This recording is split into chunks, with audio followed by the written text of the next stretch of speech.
Okay, so let's continue on to problems number 15 and 16. Okay, and we are actually getting into factoring. Okay, so factoring, one of the first things that we learned when we started to factor was we always had to check our polynomial to see if there is a greatest common factor between the terms.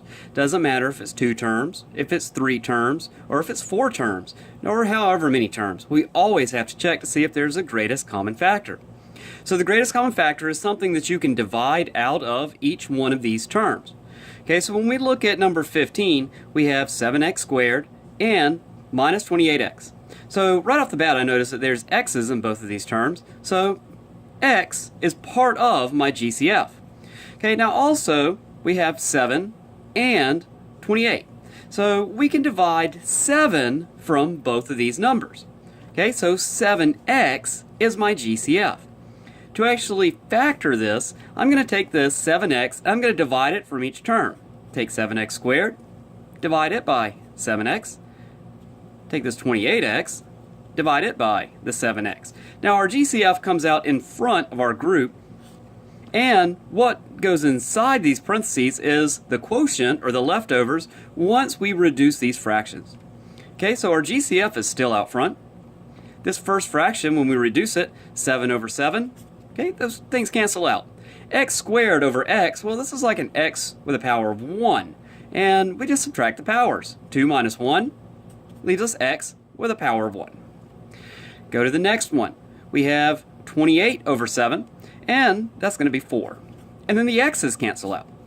Okay, so this minus sign is going to stay right there, and there is our factored form. 7x times x minus 4. Okay, so number 16, very similar problem. You might want to try it yourself, so pause the video, try it.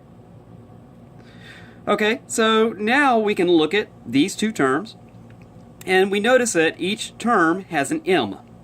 So that is part of my GCF. Each term also contains an n. Okay, and n is also part of my GCF. We have a 4, and we have a 16. We can divide 4 from both of these numbers. So 4 is part of my GCF. My total GCF is 4mn.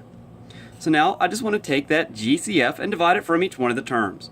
4mn squared. I want to divide the 4mn away from it.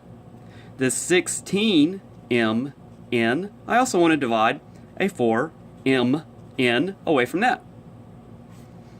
Okay, so now I can reduce my fractions. My GCF just comes down. My groups, let's see, 4 over 4, cancel. M over m, cancel. N squared over n, subtract. You're left with n. Go to the next one. Let's go ahead and put that minus sign there. 16 over 4 is 4. M over m, gone. N over n, cancel. Close parentheses. So there's my factored form. 4mn times n minus 4. Okay, so you can always check these. You can check by just taking whatever your GCF is out front, distributing it into those parentheses, and you should end up back with the original equation. So you can go ahead and try that now, and you can try every problem just by that simple method.